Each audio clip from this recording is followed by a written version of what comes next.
All right, let's do this. Hooray! So, for those of you who missed my little synopsis earlier, this is a spear. The pointy end goes to the other person. Any questions? How Okay. big pointy end goes? So, long story short, what I'm going to be talking about today mostly applies to war fighting. You can do some of this stuff with spear duels, but this is mostly going to be told from the perspective of fighting at war.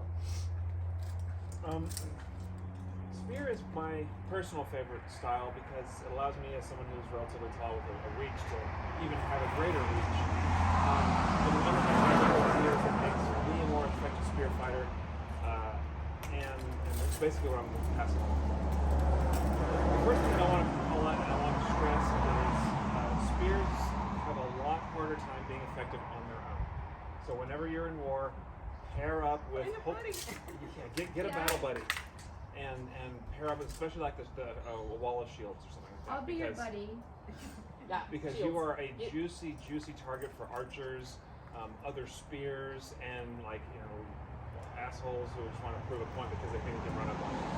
So what I like to say, and I say this to all the shield men that I fight with, is half of all the kills that I get belong to them because I cannot do what I do without them.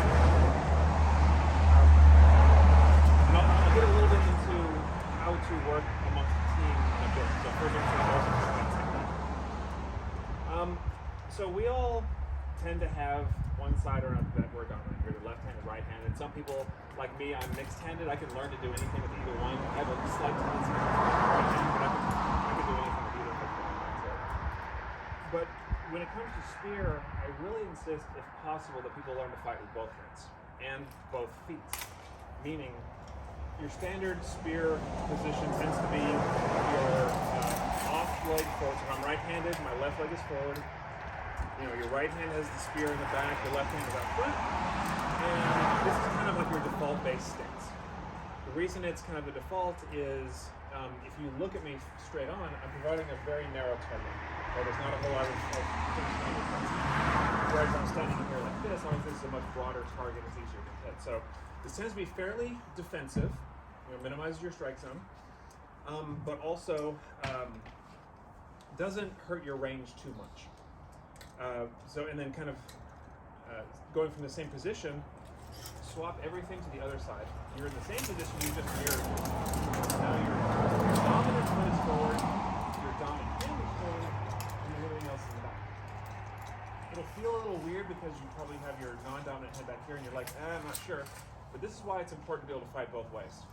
If I'm here, it's much easier for me to throw a shot in this direction than it is to go. I've got a little bit of angle that way, but I've got much more of a possibility to throw shots to this side. So if I want to hit somebody on this side, my back's to them, and I kind of have to do this and be real obvious about what I'm looking for. So the solution is to switch to the other side. And now all of this is open to me. So as you're practicing spear drills, practice both left and right foot forward. Running that, and then watch yourself in the mirror. You can kind of see that the narrow target zone that I'm talking about. So that's half of the equation. And here's the other half, and this is what you were asking about yesterday. It's counter twisted. So in this case, I've got my dominant foot forward, my dominant hand back. So you're kind of in this weird twisted position. Here's why I like this one a lot. It gives about two extra feet of range because I've now got everything that I can move forward with this right foot. Like if I'm here, so this is my target. Okay. Without fully extending, that's about my maximum comfortable range. Okay. If I hit where they are, just change my feet, I've now got an extra foot or so of range. So this is a more offensive style, but you might spot the problem with it. You're much more of an open target. There you go. You're presenting this flatter target to your feet. And this. You can see there's a lot more data hit, so you kind of have to just be aware that that's going to be a problem. So if you're in a relatively safe spot, there aren't a whole lot of archers, there's not a whole lot of other spear people who may be able to hit you, then switching to this kind of twisted offside like this can be useful because it does give you that extra range. And then same thing on this side.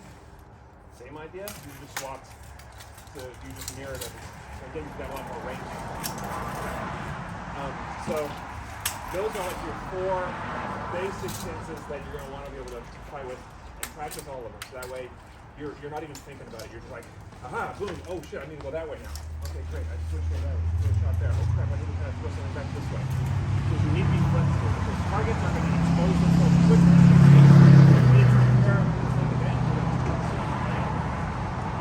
You don't really have, some ability to be able to do something, but because you have, the only defense that a spear person has is this tiny little stick and your feet, really.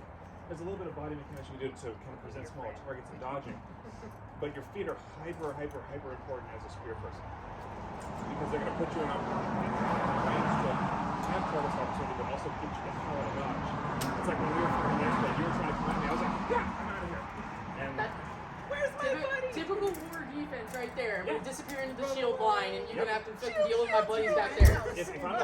if I'm fighting spear in front of a shield line or even with them, and I see them starting to line up for call and charge, my job has ended at that point. Because if they charge, I'm able to get one person if I'm lucky, but it's not going to matter because they're just going to be coming through this mass wave, and it's my job to get the hell out of there. And especially in a non-res battle, because you don't want to just throw your one shot away and miss everything.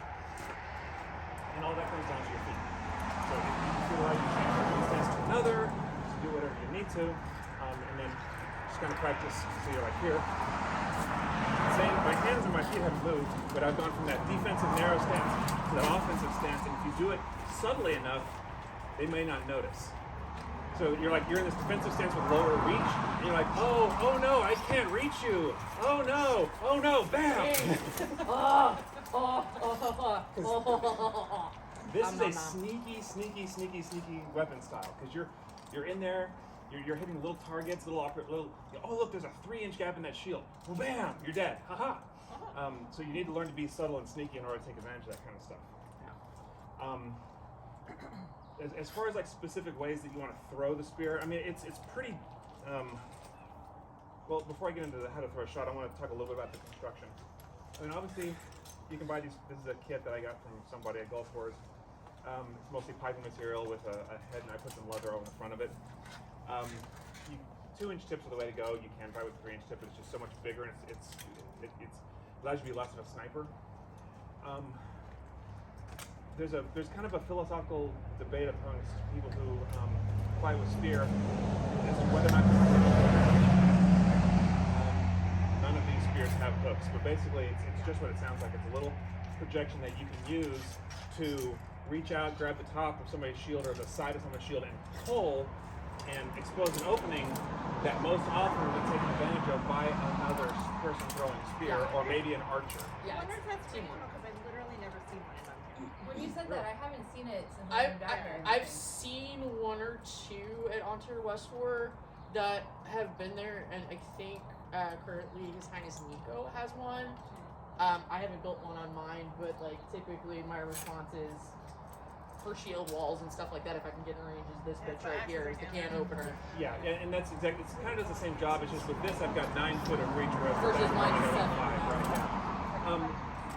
So shield hooks are great for working in tandem because you will find yourself paired up with one or a couple of extra spear people all the time, and it is you're working in tandem. You're like, I'll go low, you go high. Ready? Bam! And one of you will get through.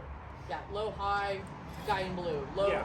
Or I take my hook and pull that shield open, and they go bam and kill from the side or something like that.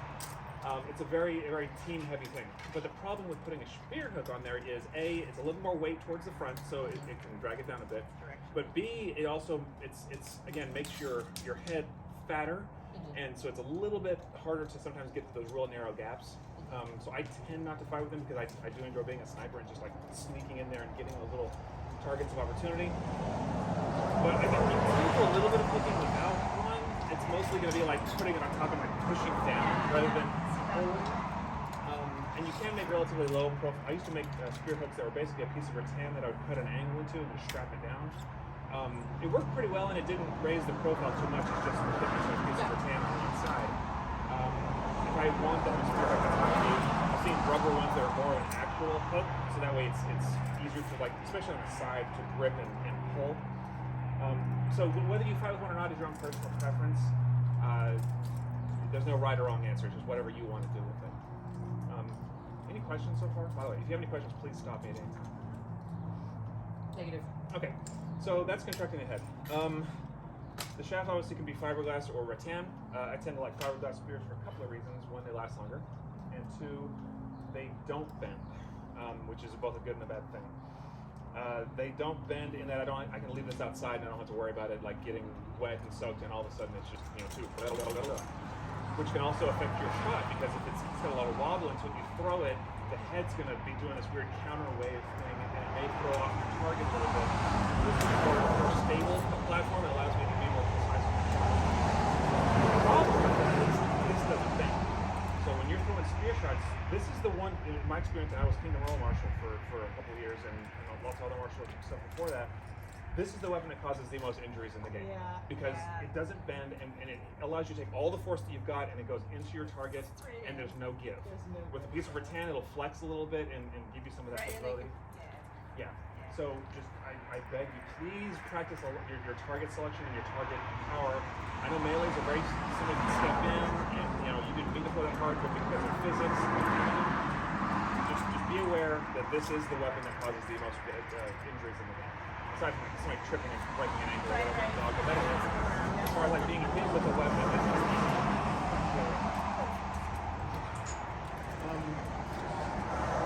and just also where the convention, it has to be 9 foot long, no more, completely, including everything. So not just the shaft is 9 foot.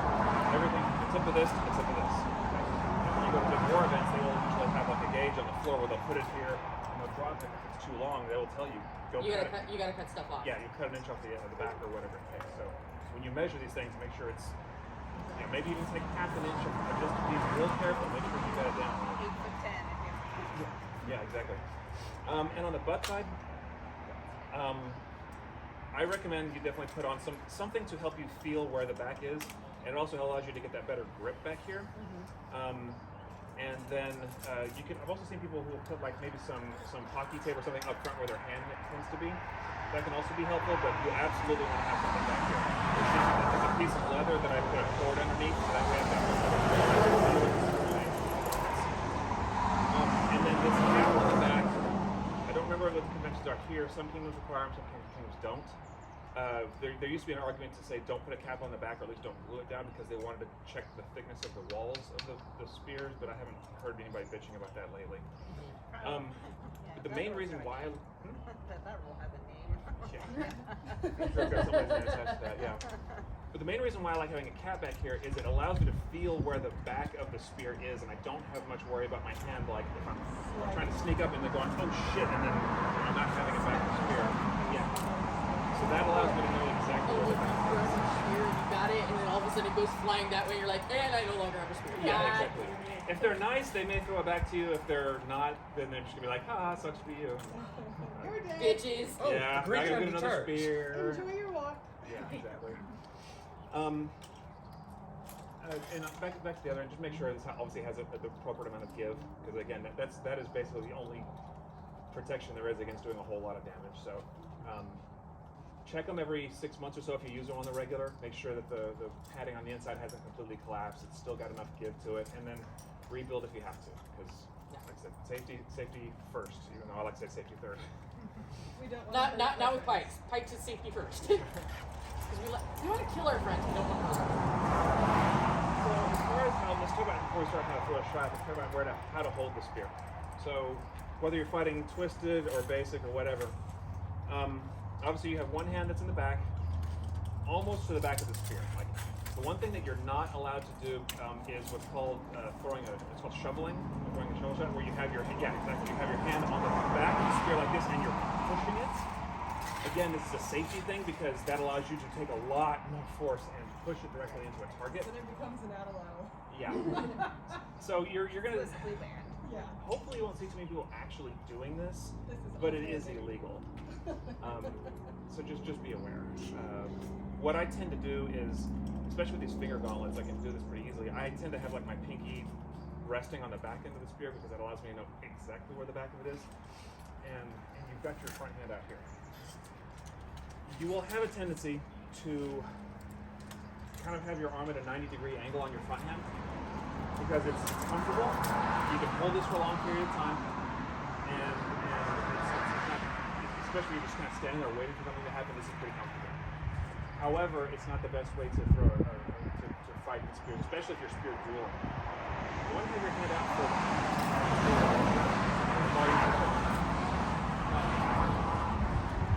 so like press against my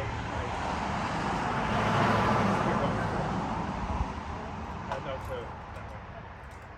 Okay. So it's I'm feeling a lot of pressure that way.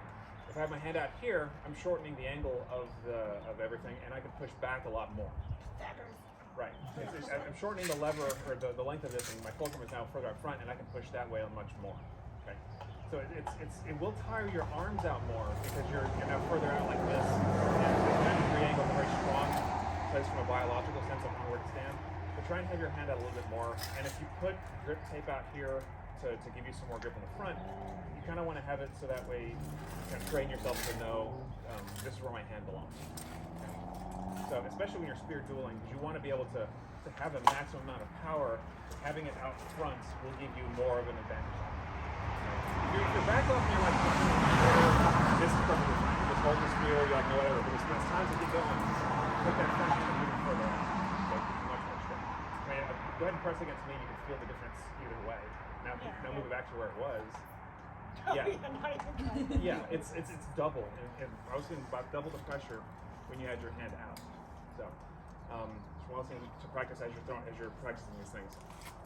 And I was going to say, Merwin, you can actually hold that further back. Oh, yeah. Yeah, and that's why I tend to have this hand back here, is because it gives me the maximum amount of range. Again, going back, if you want to be sneaky, choke up a little bit like, oh no, I can't reach you, oh no, bam, now I can't. Because people will sneak in, they'll try to get to like where they think the end of the safe zone is, to stay there, so you can cause them to have a false sense of security and then bam, take their head off, no power to you. So when it comes to actually throwing the shot, regardless of how you're standing, doesn't really matter. Obviously, point control is key. You have to aim and be able to hit what you're aiming for. Like I said, a lot of times it may just be a 2 or 3 inch gap that you're trying to sneak in. Someone's got their shoulder a little bit open, you're trying to get them in the gut, whatever. So you just practice your point control. And the best way I know how to do that is you take a rope and take like 3, 4, 5 tennis balls, punch holes in them, run the rope through it, tie knots where they don't move, and then you suspend it from the top and bottom, so you've got like a string of tennis balls. And basically, head height, shoulder height, gut, all the target levels, and then you can kind of sit back here and be like, all right, I'm gonna head shot, gut shot, and move around and just be able to throw these things. And especially because after you hit the string, it's gonna wobble, it's gonna move. So you hit it, and this will allow you to be like, okay, bam, and hit them as you feel like you can. So it's the best way I know how to practice that target control. You want to do it, and again, practicing here, and then here. Throw it all 4 ways. The shot itself tends to be pretty simple most of the time. It's, you've got this hand for aiming, your front hand is for aiming, your back hand is to provide the motive force. So it's almost like a pool cue shot most of the time. You're letting it just kind of slide, you're like, bam, throw the shot. This is off the control, this is the end of the So, boom, that's really all it is. You can throw extended range like lunge shots that ends up being like, this. But as you can see, like you kind of lose control of the spear at the very end. So if you're like you see a juicy, perfect opportunity, you can, like I said, throw that shot and then let it fall, but then you kind of have to back up and get back into wherever you were. So it's a high risk, high reward situation. But most of the time when you're throwing shots, you want to have that front hand remain control of the spear at all times, because if you let it drop and someone like knocks it offline, you're like, crap, I have to be able to pull this back. You've got a second or so that you're completely vulnerable. Yeah, exactly. That's one of the things I was going to bring up in working with the team is, it's a very good point. There's a common anti-spear technique where someone will like charge across the spears and push everybody like into each other, but you can have the same thing happen where if your spear gets knocked offline and then tangles up somebody else, the spear person is right next to me, then now you're both screwed and next spear gets like advantage of by so try and retain control of the spear at all times. Also be aware if I'm holding my spear like this, which is the weakest direction that if someone's going to apply force? If someone's going to apply force to knock the spear out of my hand, which way would that be? Correct. Yeah, because it's not going to fall out of my grip if it goes that way, because my hand isn't going to open. So your savvy opponents will look to see how you're holding the spear and want to knock it in this case, this direction, because it can pop out. So to counter that, you can rotate your hand around to keep people guessing and not give them that opportunity to knock it out of your hand. It can also help relieve a little bit of muscle tiredness, because you're as you're holding here, you're holding it here, you're holding it here. It's engaging different muscle groups. So if in a long extended battle, like bridge battles, which can take freaking ever, this can be a way to kind of keep yourself motivated.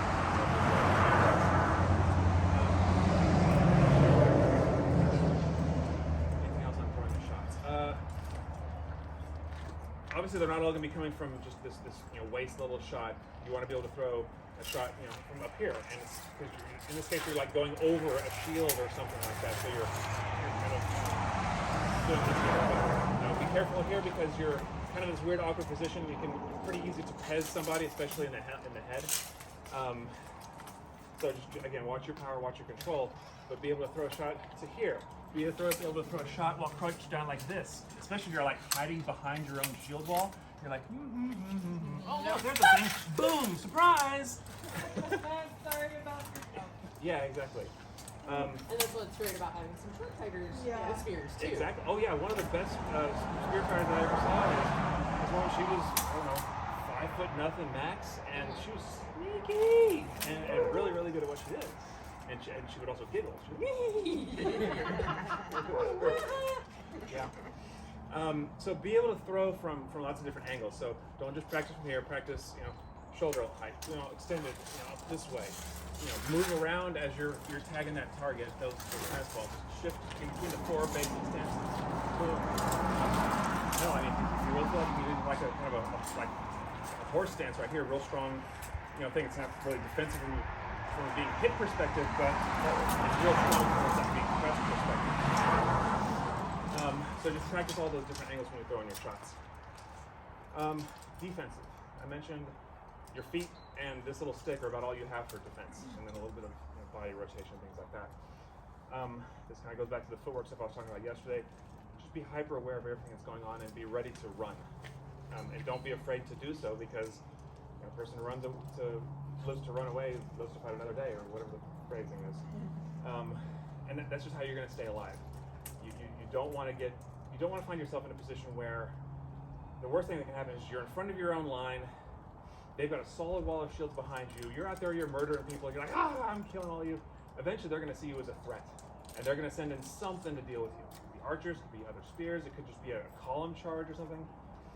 You have to be not so focused on the individual targets, but the whole scenario. So that way, if you see like 5 big dudes like getting ready they're lining up and they're like in your direction, you're like, okay, hey, open up, let me out. Let me in. Yeah, and that kind of goes into my next point about communicate. Communication wins battles. It's effective command and control from the top level, people who's got the overall plan, all that kind of stuff, but it applies to the individual fighter too. So as you're fighting with your shield wall or other polearm fighters or other spears, talk to each other. Obviously, you want to come with some way so you can communicate without declaring your intent to the other side, because you don't know what you're doing. But if I'm behind some shields and I'm sitting up to like, hey, split for a second, let me through. And they'll be like, okay, and they'll split. I squeak through and I'm like, all right, let's go, boom, boom, boom, boom, boom. But then if I see something happening, I'd be like, get ready to open up and let them know what's going on. So that way they could be like, okay, and I can sneak through, they reclose, hopefully in charge time to counter the call in charge or whatever. If you're working with another spear person, you go high, I'll go low. Okay, go, boom, and you get kills that way. Or can you pull that shield down for me? Okay, great, they pull it down, you hit them in the head. Communicate in every single way possible. Let's see what else.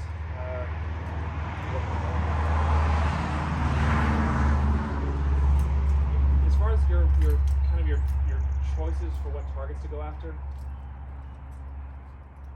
It kind of depends on the scenario and kind of what you're getting from your own command. If they want you to go in and murder all the shields so that way they can get a call on charge and ready to go to cool, that's fine. But generally speaking, you want to knock out enemy spear first.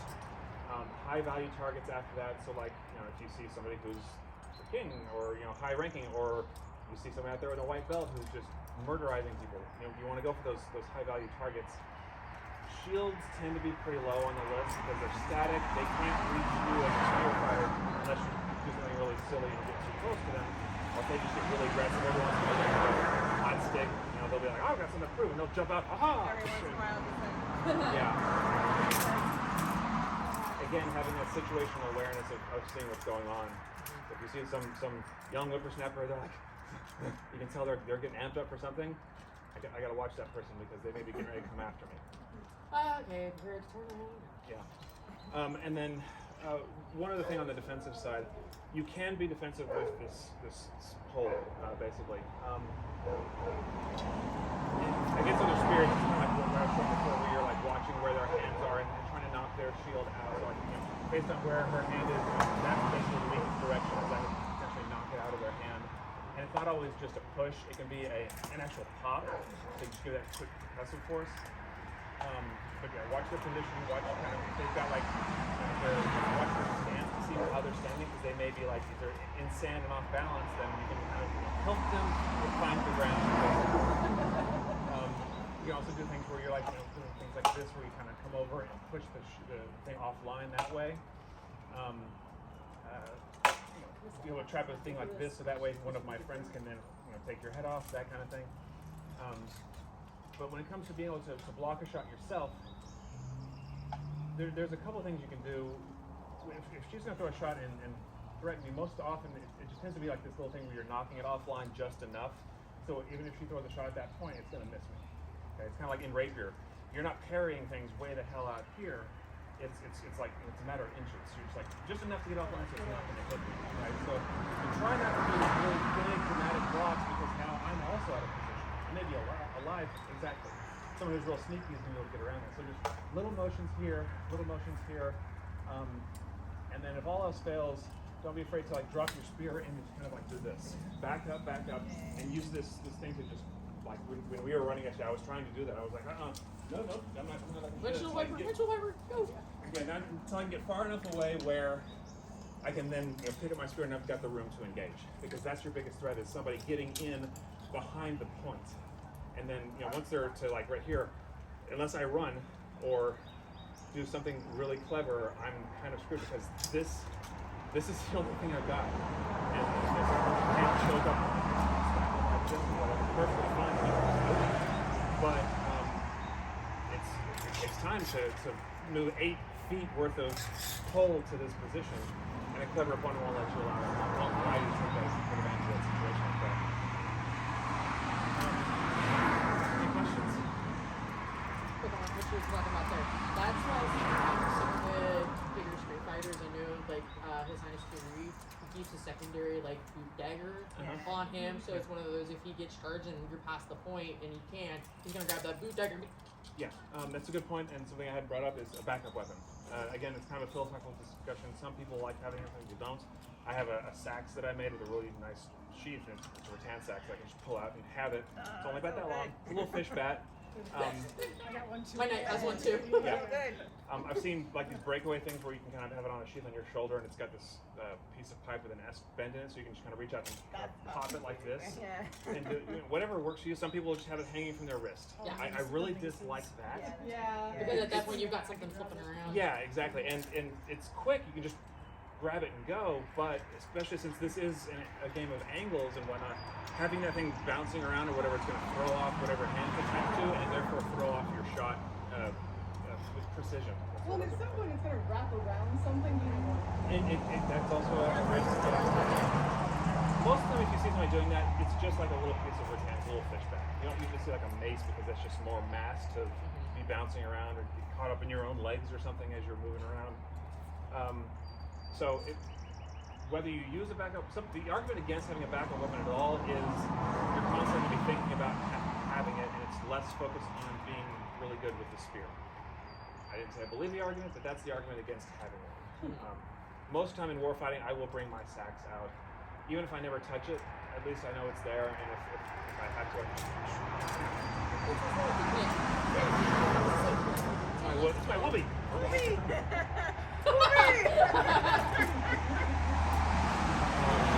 Thank you for bringing that up. That's a good point. I should have brought that up earlier. Other than that, it really is just practice. Get that point control to the point where you are confident that you can hit those smaller targets. You're confident that you're not blowing somebody's head off with, especially a rattan spear, and you're most groups and most people who fight together on a regular, as far as going back to a team situation, will have like a common lexicon, a common language about what wheel left, wheel right, slide, and all that kind of stuff. They'll have a battle command book basically. I know the East and the Mid have them for Penzik because the East and Mid do nothing but prepare for Penzik. But just communicate to everybody around. And other than that, it's like, please remember half of everything you get belongs to those around you, especially your shields. The shield people can get kind of bored sometimes. You just stand there resisting and not getting many kills yourself. So it's a way for me to say thank you. Oh, I killed 10 people. No, I only killed 5. The other 5 belong to these folks that helped me. Can I piggyback that into a mini shield? Yeah, if somebody wants to grab a shield or something. Sorry, I can't hear you. Yeah, I know. Like Yeah. if you get your like basic war unit, like a spear and then maybe a shield or 2 or 3, like the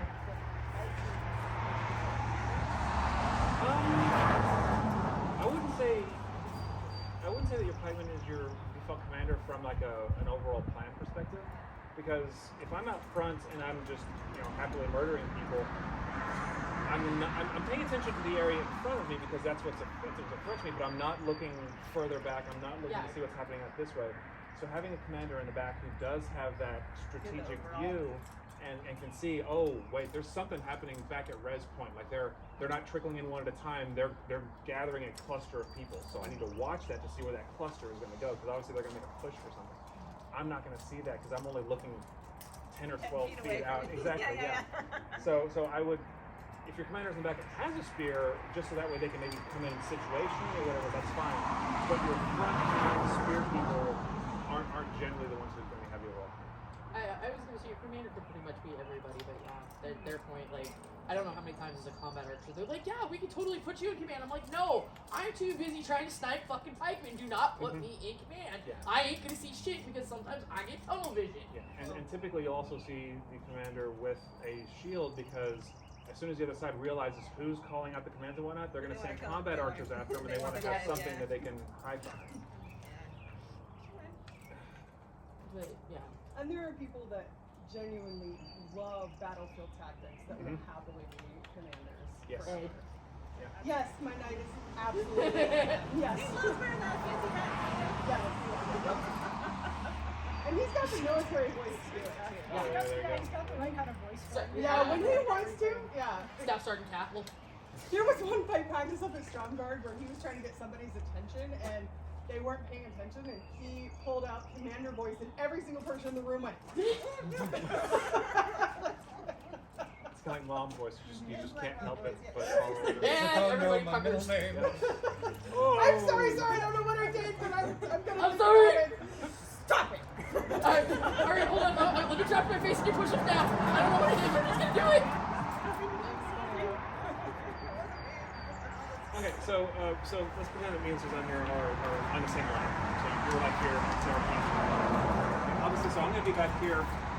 I'm going to be very situational. I'm going to pretend there's like more shields here on this line. So if I'm back here and if I see an opportunity to just kind of come towards me, I'll be like, open up. And there we go. And then I come through, I do my job, and then you as the shield need to kind of be ready for me to want to get the hell out. So if I'm like, oh my god, open up, and so I can get back like this. One of the other things you can also do, go ahead and hold your shield up and like you're in a defensive position, like pretend we're fighting that way. Okay. I can even like especially with a wall of shields, I can kind of use this not necessarily as a resting point, but it's almost like a fulcrum. So that way I can be like, haha, it's almost like a bridge in pool where you can use it as kind of an angler. I can be like, okay, I can use this to slide shots at slightly different angles because you've changed it from the fulcrum being basically where your front hand is to a little further forward, and you can play around with it a little bit. So if you're as a shieldman kind of see that happening, don't freak out. I mean, the spear person is doing that on purpose to change. They're very happy that you're there. As a shield about like person, our height, like right here, you're gonna have spears over the top because you're generally a smaller person. Yeah. Yeah, it's true over my shoulder all the time. They can see over you. as a shield person, I More people like this. Right. So you're like the perfect like. out here, and I haven't seen it as much, and I haven't seen it out here really at all. But I don't, because normally people say you want to be here, and then you're working with the shield or the spear on your left, and that is I was taught, and this worked much better when I was taught it, is to be over here. And Yes, because exactly. now That's I part of the can reason see, why I grabbed and if this he bitch. moves forward, I can Open up. track, but we can work together. Or if something Yeah. happens, you could go. Right. Shoot, nope. And so if Yeah, somebody, nope, like, nope, you go back. shoots forward, like I can go back. back here. Yep. We can move much more as a Especially single when you're unit. a little unit where it's just you. Right. and the spear. Instead of me just being there as a boring wall.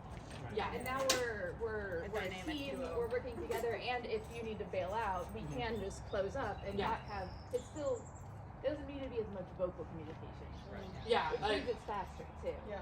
yeah. And I get a lot more. I have a lot more fun when I'm actively blocking the shots Absolutely. rather than Because just it's fun, I guess right? I'm Well, believe me, if I'm here and I'm looking for targets and then Especially you go arrows, blocking you're and all of a sudden I don't get killed by an arrow, Right. I'll be like, oh, thank you. Yeah. Yeah, it's one of the. I didn't even see that coming. Yeah, it's great coverage. The other side is like, oh, look, there. with the strap, it's a strong, and Yeah. if I'm with somebody who's taller than me, it's easy for me to pop up. Whereas from the other side, I can't get over. Yeah. Dude, Well, like, or you can't up. scoot. Like there's only so far Right. your elbow goes up. And now I'm totally out. Yeah. Or if you go into the defensive spear because somebody came in and you drop the point, now you can still do that, and I'm now in the fight. Yep. Yep. for sure. Again, much faster than if I were on the other side. Yeah. It's a good point. And I want everybody to learn it so that I can also fight with the spears, and they're not confused when I start to do that. And Yeah. Exactly. I like being Rob's buddy. Rob's buddy is great. Sam's buddy is great. I'd run up to somebody and like, I don't want a shield. I'm like, Hey. that's my one skill. Anytime. Right, thank you. Anytime. And then Stamp took pity on me because I was like, no one wants to be my friend. I'm glad that you're we your ran friend. together, and he goes, Then you're like, I didn't want to think I told you so. but I told you so, and now we're both having fun. That's right. Yeah. Yeah. Developing code words also too is really helped. At least my old household, our open command, especially when we were blocking for combat archers, like block. Okay, combat archer has target. Combat archer yells hello, and that's immediately stuck. So in developing that combat Even language, just like That's a also battle helpful. cry is useful, like just to let somebody know you're there. Yeah. Maybe like you Three form words. yeah. Wait, what's that reform thing you're talking about? Yeah. Well, if I'm What's not this front- rally? Who's in command? I'll be like shield on your left or shield on your right. If I'm coming up behind them when I'm coming Yes, back. yes, And absolutely. I'll say it super loudly, like right at an angle, so Yeah. they don't have to like turn and see me. Right. So they know I'm there if they need to bail out. Or kind of going the other direction. If you as a shield person dies behind me, if I'm not here and I'm killing things and all of a sudden you get killed with an arrow or whatever, let me know. And all of a sudden I'm like, oh shit, am I shield? The other Where reason did why they I go? like being a little bit more up front, Yeah. because now Keep you running know if I backwards until Yeah. I'm fine. Until I'm on my way. Yeah. Going back to communication is OP, so overpowered. I'm gonna do something safety. absolutely radical and I really want something. You know. I'm dead! Well, no. My household had a thing where, like, if Gorgon went face first, you did push-ups, and I'm no longer part of that household. So I no longer care. Sorry, I was just looking at it. I'm like, I gotta do this. Sorry, got hungry. Any other questions, points, things we haven't covered? Things that you found useful? I like the crossbody thing because, like, actually that range thing, I didn't even switch that. Well, it's also why I fight sword and shield. I fight goofy foot, so my range. just right hand forward. It's that range. In this case, it gives me another, I don't know, 8, 10 inches or something like that I wouldn't have if I was this way. It's like a lot of strength right here. Right? It's really so dangerous. Yeah. Like, here I am. And this is where you the other day used your attribute. You're like, why are you so twisted up in your spirit when I was doing this? Because that is the maximum amount of range I can extend this way. But you're right, it does make me all Yeah, I wasn't real sure what you were doing, but now I understand. That's amazing. Very cool. Thank you so much, Hrafna. Yeah, thank you. This is my happy spot in war. I go out there with a spear. Sometimes I have a hammer and axe that I go